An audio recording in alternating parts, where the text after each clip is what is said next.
Guys, good morning দিয়ে বৃষ্টি দেখো বাইরে। আজকে রৌদ্র নয়, বৃষ্টি ভালোই লাগতেছে। আকাশটা একটু বৃষ্টি না হলে ভালো লাগে না। তবে তো গরম কমে না, যেই গরম। আমি এদিকে বৃষ্টি হইতেছে কিন্তু আমি তবু ফ্যান চলে রাখছি। আমার সারা রাত্র কালকে ফ্যান চলছিল, কিন্তু সকালবেলা ওইটা ফ্যান, ওই দেখো এদিকে ফ্যান লাগা রাখছি। আরও একটা ফ্যান না, ডাবল ফ্যান লাগে, এত পরিমাণ গরম। মেন কথা গাছপালা অতিরিক্ত কাটা পড়তেছে, তো তোমরা কম গাছপালা কম কাটতা। এদিকে রেডি হয়ে গেছি, একটু বাজারে যাবো, ঠাকুরের লেগে একটু পয়সা দানো লিগে রেডি হয়ে বেরিয়েছি, কিন্তু বাইরে বৃষ্টি কমতেছে না, তো তার লেগে বাজারও যাইতাম পারতেছে। ছাতি লইয়া গেলে ভিজা যাবো, এত বৃষ্টি পড়তেছে বাইরে।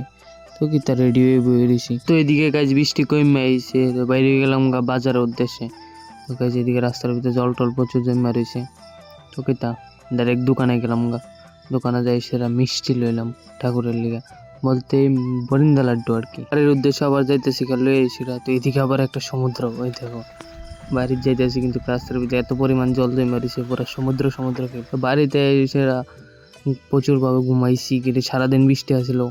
তো কি তা করুম আর। তোমরা কি করছো জানাইও। তো এই সন্ধ্যার দিকে দিদি আইসে, এদিকে টিফিন করতেছে, পেঁয়াজ কাটতেছে, আর মা দেওয়া ওইদিকে পাপড় ভাজি করতেছে, আর ফুই যায় শেষ পুরো কালো হয়ে গেছে খেত।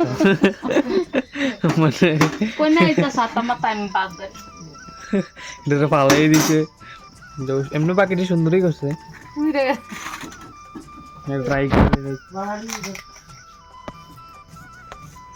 কে কে পাপড় বালাও কমেন্টে জানাও। দিকে মা করতেছে করো।